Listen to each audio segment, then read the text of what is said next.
So I don't need to jump at all. So sometimes not even necessary. Just then a bit of light shone into the alleyway from above. It looked like someone on the adjacent building upper floor turned on the lights. The light illuminated Tommy's face. When Achi saw the look in her eyes, he reconsidered his decision. She was trying her hardest to hide it, but she was clearly terrified. No way was he letting her go back out there alone. Still, if he tried to insist, she would only refuse him again. Hey, Tommy? Humor me for a second here. Tell me, what's the proper way to dispose of a plastic bottle? She stared at him in surprise. Oh, well, first you remove the cap and the wrapper. Then you rinse out the inside and crush it. Achi let out the breath he'd been holding. Okay, good. Huh? I don't understand. What's good? Give him a reason why I have to help you out. I super respect people who respect the environment. I'm one of those, whatchamacallits, an environmentalist. Achi pointed at his mean, clean t-shirt. He told me he hesitated, and what was your plan if I said the answer was to toss the plastic in with the trash? Well, then I need to stick with you to help teach you. Environmental awareness begins with a good education. So then you were going to tag along with me regardless? Look, I'm just super pumped to learn that you care so much about proper recycling. Achi cracked a huge grin. Okay then. Okay, if you're really that sure about it, I guess I could use your help a little bit longer. Tommy flashed him a little smile. Man, she's so cute, Achi thought. No cockroach? No cockroach? Alright, no cockroach.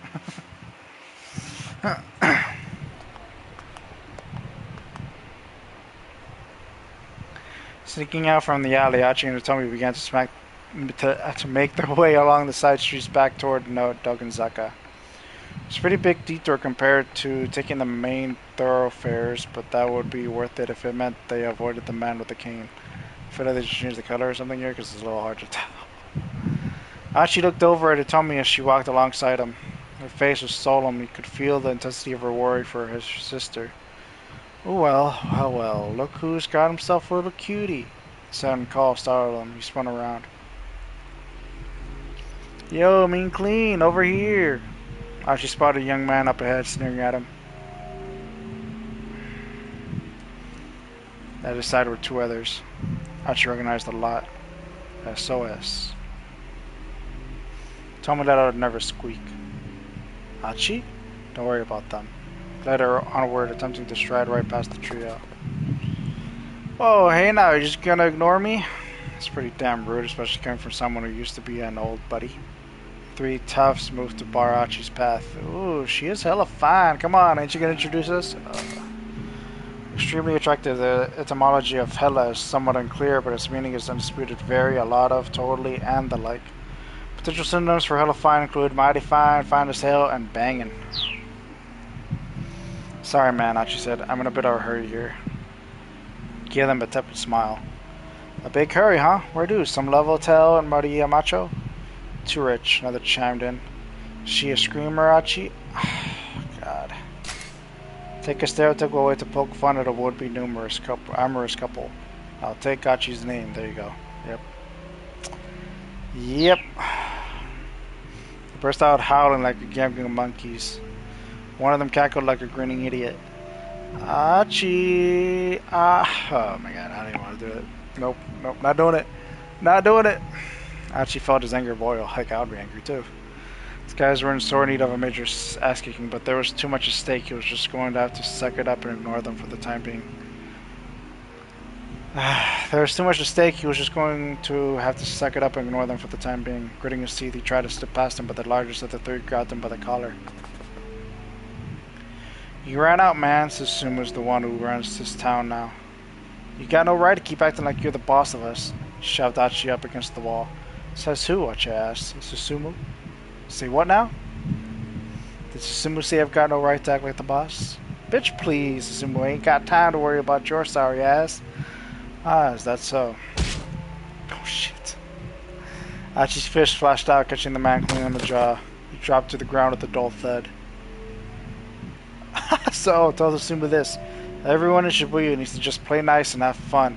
Achi kept his tone light and jovial, but he eyed the two other toughs like a hawk eyeing his prey.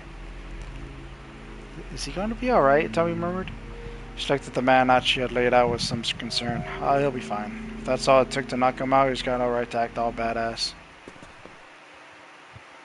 Achi, huh? I don't believe I've had the pleasure. A taller man with an angry gleam in his eyes had appeared atop the steps nearby. He must have turned up during the commotion. He radiated a distinct aura of menace. That's me, Achi replied, and just who are you? For once, it was someone he didn't recognize. The name's Yoji Kiryu. He used to roll with a gang from Ikebukuro until a few months ago, known as the Killer Whale of Bakuro. He answered any and all resistance with his fist. His crazy antics led him to being kicked out of the gang, however, and lately he's been hanging around Shibuya. I joined up with SOS after you left. Now I'm Susumu's number 2 guy. The newcomer stared at Achi's face, sizing him up. Our legendary founder, I've heard so much about you. The founder. It's been a long time since anyone called him that. There'd been a bunch of arguing over who would take charge of the new group that was forming to set things straight in Shibuya. At some point, folks had started hailing him as the force behind SOS. The founder, that was just something his buddies called him. He had never paid it much heed. Shibuya was a place for fun, not hierarchies. At least in Achi's mind, that was how it ought to be. Like how you busted up some mean old drug dealers, rescued your pals from Yakuza bondage? Here, bondage is used strictly in the sense of captivity. Any other types of Yakuza bondage will not be featured in this game. Sorry for the tip link here, got your hopes.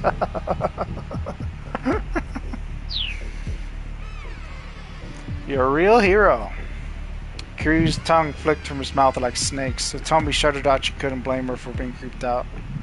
But that's all in the past now, isn't it? Kiryu continued. You went modestly on your way, it's up to us now.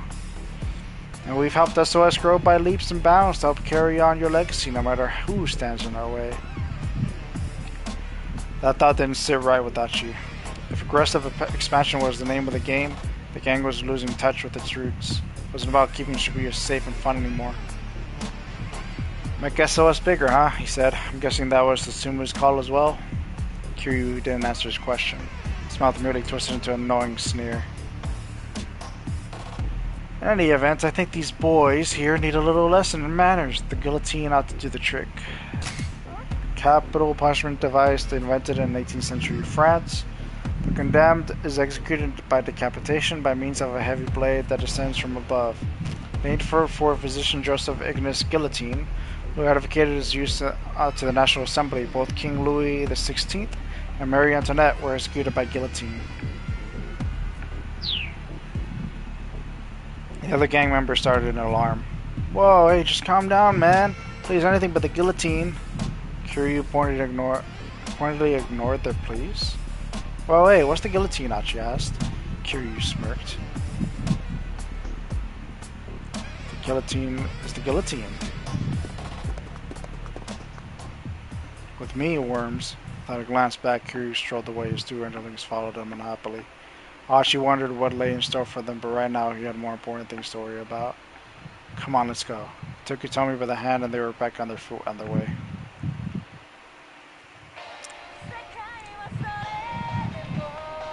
Oh, Hitomi pricked up. That's me. She reached into her pocket and took out her cell phone. Huh? She stared at the screen with consternation. What is it? Achi asked. It's an email. From Mr. Tanaka. Who's Mr. Tanaka? He works with my father. I'm not sure what I should do. Achi remembered that the criminal had warned her against contacting her family or the police. He seemed reluctant to even open this message. I'm sure it's fine to just read an email, he said. Besides, he's not the police and he's not your family. Yeah, you're right. Tommy scanned the message anxiously. It sounds like he's worried about me, she said. Then, does he know about the kidnapping? Yes, and no, my father trusts him. And he's always been so. Tommy cut herself short. Still, it was clear to Achi that she and this Tanaka person had some sort of close relationship. I wonder if it's safe for me to let him know what the situation is. I think it should be, Achi told her. I mean, the kidnappers aren't going to know you sent an email, right?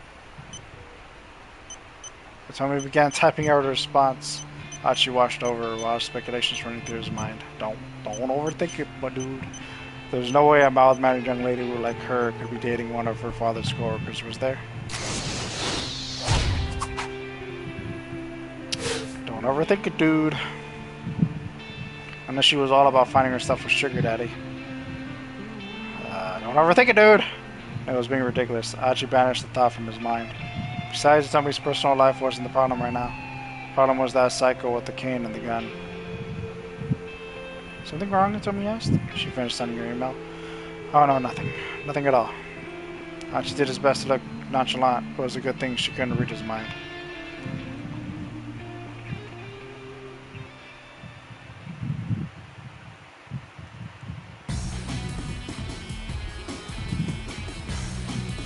They exited Center Guy and resumed their approach toward Dagonzaka by way of Maruyamacho.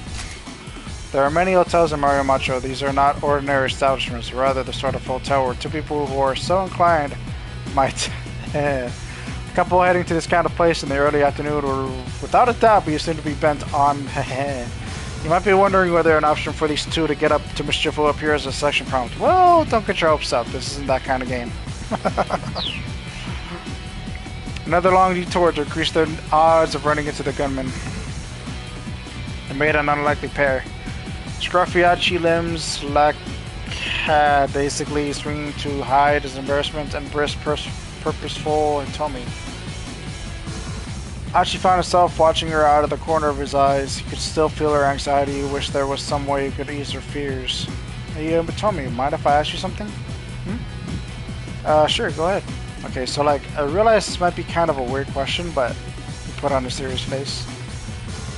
What does the ECO and eco-friendly mean? Oh, eco. I was like, huh? Like, I know it's about helping the earth and all, but I don't know what it really means, you know? So Tommy thought for a moment. Pretty sure it's short for the English word ecology, which is the science of examining the relationship between man and nature.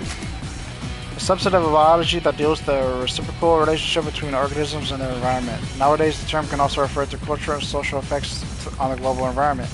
The latter usage can be broad and precise, making the exact meaning somewhat difficult to define. Oh, right, science. Pleased with himself, Achi chattered on excitedly. A faint smile crept back onto Atomi's face. So, you ever hear about the clean river here in Shibuya? Clean river? Shibuya? Really? Ask 100 youngsters outside the Shibuya station the same question, you'd probably get that same answer 100 times. Yeah, the Shibuya River. You know that drainage channel we saw earlier? Wait, that's the clean river you're talking about? By no reasonable definition was the Shibuya River that what anyone would call clean. That's the one, Achi grinned at her confusion. See, the river used to be clean a long time ago. I read about it in this old book called Science Strikes Back. Popular monthly magazine abbreviated SSB. The series has been running for 29 years now, but the Strike Back appendix is still immensely popular with children. The woman who handles the home deliveries is known as the SSB lady, and children wait excitedly on the 25th of each month for her to make her rounds. When you said that book, Tommy chirped, her eyes wide with excitement. You're talking about that bit with the river that got turned into a song, right? The famous 1912 song Haru no Ogawa, The Spring Brook. The lyrics by Tatsuyuki Takano and music by Teiichi Okano.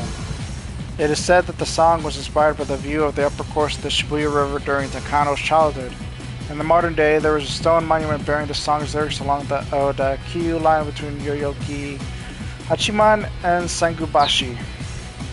Yeah, that's the one. You read it too? I did. Achi felt a giddy rush at this unexpected connection they shared. Imagine if there was still a clean, beautiful river here in Shibuya. It'd be the perfect place for taking a romantic stroll. Tommy looked up at Achi. She seemed to share his joy in this idea. Wouldn't it be amazing, Achi said, if that dirty little channel could be clean like it used to be? It would. Maybe as amazing as the look on Tommy's face right now, Achi thought. Tommy, tell me some more ecology stuff. Hit me with whatever you got. She seemed happy to oblige, and so as they walked along, Tommy explained the bits of knowledge she picked up over the years. Achi was quiet, hanging on her every word. The return to Dogonzaka became an impromptu environmentalist lecture. Tommy continued until she'd exhausted her ready knowledge. I just don't get it, Achi grumbled when she paused at last. I mean, why is it a bad thing if the planet gets warmer? Wouldn't that make winter in places like Hokkaido way easier? No, you see, because if the whole planet gets warmer, it'll cause the whole ecosystem to collapse. Achi racked his brain. And the ecosystem is what again? Is that like a solar system? Images of the cosmos filled his imagination. No, not really, Tommy said. So is it more like a sound system? Not really. Oh, but anyway, you're saying the problem is the, what was it again?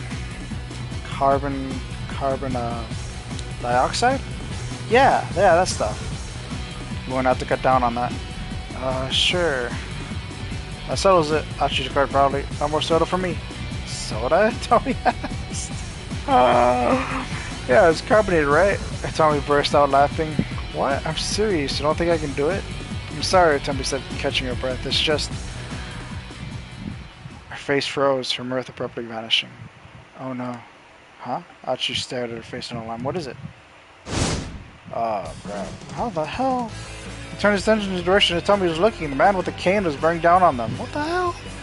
Oh, come on! You have got to be kidding me! He grabbed Tommy's hand and ran. Ugh, man. This time he headed for the main road, hoping to get lost in the crowd. Tommy struggled to keep up. She was exhausted after all their earlier running. You can do it, he told her. The guy's got a cane. We cannot run him. The assassin was still hurrying after them. Once we got around the next corner, we'll be out of the main road. Yeah, okay. She strained to get the word. There was another 50 meters or so to the main road. He exclaimed, but I gotta do this. He scooped her up in his arms. Eep!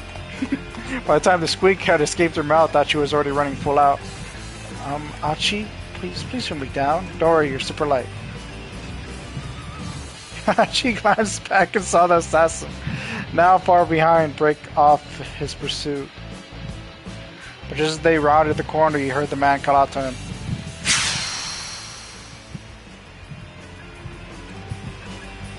Achi almost stopped on reflex. Hold on, did he just shout my name? How the heck does he know my name? Quaking with unease, Achi slipped into the crowd. Huh.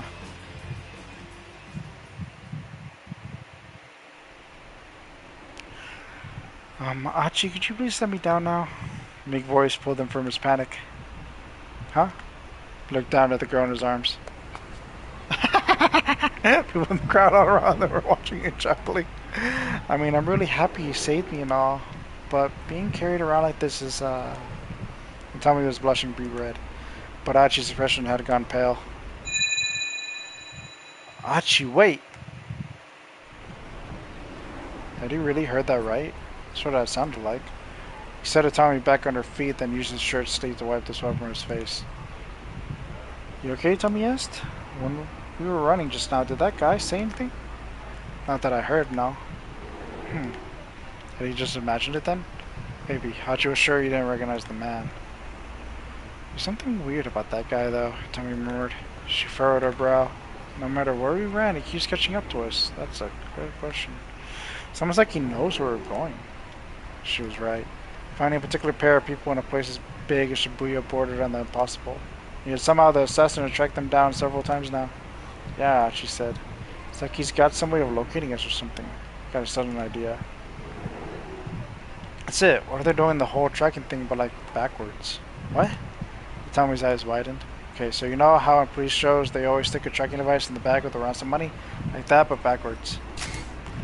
Okay, so backwards isn't the right way to describe this, but Achi doesn't realize that. He does seem to know what a tracking device is, at least a radio transmitter that can be located by the signal it emits. Japanese police sometimes refer to this as a beeper, not to be confused with the English slang term beeper meaning a pager. Backwards? Yeah, like instead of putting the tracker on the money, they put it on you? Tommy frowned. I don't see how I could possibly have a tracker on me, she said. I mean, I'm just wearing my clothes from home. Oh, huh. Well, then how's he doing it then? Barely a moment passed from the moment he got the words out of his mouth. He's talking fast. Once again, the man with the cane stepped out on the road ahead of them. It really did seem as if he'd know exactly where they were going to be. How the hell is this happening? Achi groaned. He reached for Tommy's waist, ready to pick her up again. It's okay, I can run by myself. Achi took her by the hand instead, and they raced into another alley. This guy just will not give up. At the far end of the alley, you can see a forklift parked beside a pile of cardboard boxes. Achi decided to throw the boxes at the pursuer, hop into the forklift, and drive it at the... I want to throw the boxes. Achi snatched up the nearest box, turned and threw it at the man with the cane. The box was full of something heavy. This ought to be some. This ought to do some damage. I didn't see what the box was. He watched with the satisfaction as it struck the assassin in the face. The man staggered sideways. I don't see anything special about it. Here, have another! One by one, Achi hurled every box in the pile. And one for the road! The last box wasn't properly sealed. It broke open as it struck their pursuer, sending several bottles flat. Oh. Uh-oh. They shattered as they crashed onto the street, splashing red liquid. Oh no! The assassin dropped to one knee, scrubbing at his face with his hand. Achi looked on in surprise. He couldn't possibly have hit the guy that hard. Peering at the man more closely, he saw that he was spattered in red liquid. Apparently the stuff in the bottle had gone in his eyes. Now's our chance! Achi took off with Tommy, leaving their pursuer kneeling in the alley. That's not good.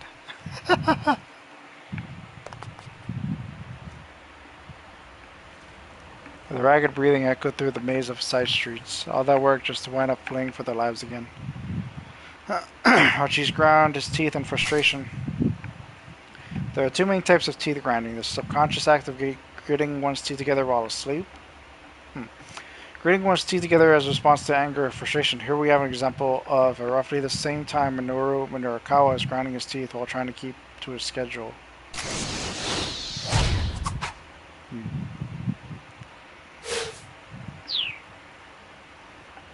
They tell me you ground when they slow down to catch their breath at last. I'm so sorry. Tell me was nonplussed? Sorry, whatever for. I keep saying how I'm going to help you, but instead I just keep putting you in danger. Achi, no. If you hadn't been with me, I'm sure I'd already be dead.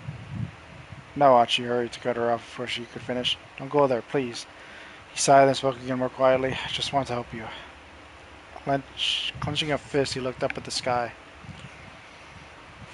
A tiny sliver of blue was visible through the narrow gap between the buildings. Tomi hung her head. Honestly, I can hardly believe how much you've done for me. I do appreciate it, but still. The lengths you've gone to. She looked at his feet, then drew himself up. Well, I admit it's not just because of some gut instinct or your love for the environment, he said. There's another reason I'm doing this. There is? She paused, searching for the right words. I've got a little sister. Her name's Suzune. I don't know. She's cute and smart, kind of the exact opposite of me, you know? His voice took on an uncharacteristic solemnity. But she's got a weak heart, so she's in the hospital. Aww. Oh, I'm so sorry to hear that. Well, what does that have to do with wanting to help me? Back when Suzune was first admitted, I'd go and visit her every day. But she...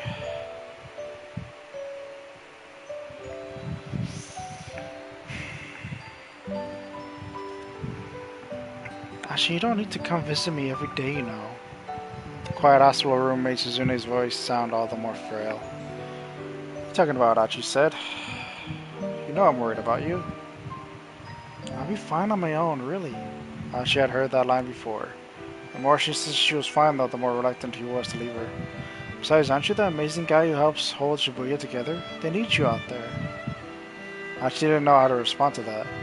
Much as it was flattering to think he played an important role, he was really just hanging out and goofing off with his pals.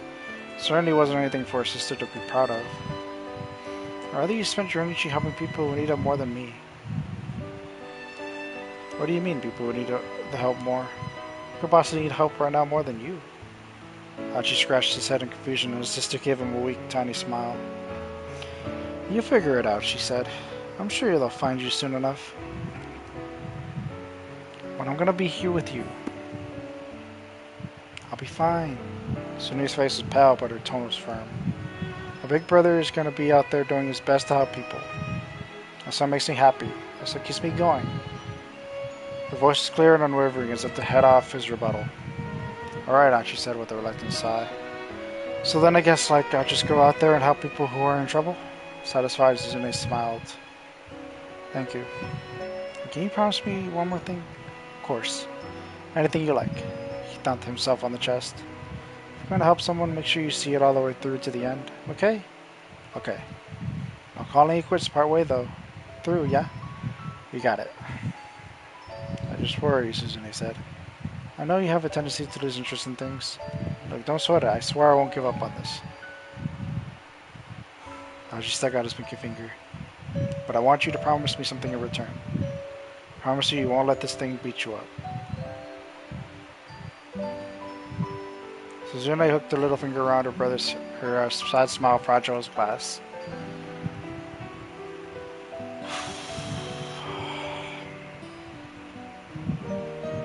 And so, there you have it, Achi said. Kind of a rubbish story, I know, not very funny. So your sister's heart condition is pretty bad? Achi nodded. No, she called me amazing. There's nothing amazing about me. Sune, she's the amazing one. She's been in the hospital so long and so much pain, but she never complains. All I do is hang out and goof off with my friends. I gave a shrug. But I just kept thinking about how happy she'd be if I really did help people. It had turned out that finding people in need hadn't been all that simple. The only helpful thing Achi had been able to think of was going around picking up trash. And that's why Suzune's idiot brother left SOS to be Shibuya's garbage man.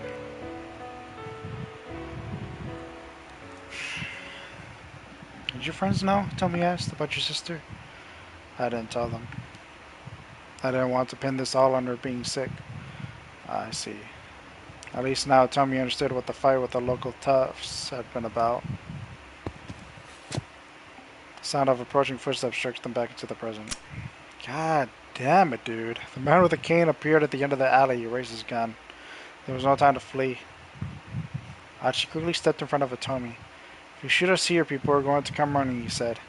I'm guessing you don't want to get pegged for murder. The assassin didn't flinch.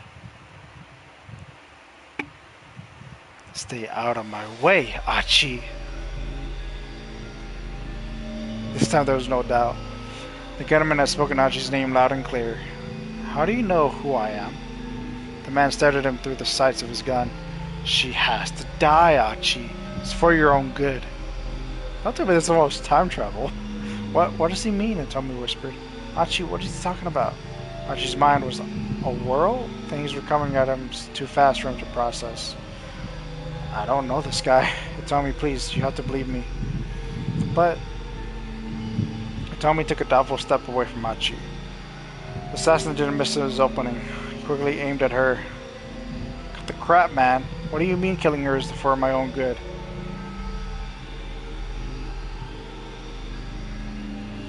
When she's dead, you'll understand.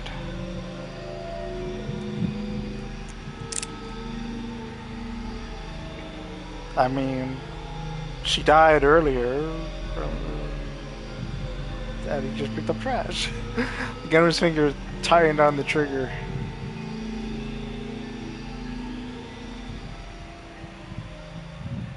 To be continued. What an ending! Oh man. Yeah, good time to stop. What time is it? It is 9 o'clock. Jesus. So now, it's like what do I want to do now?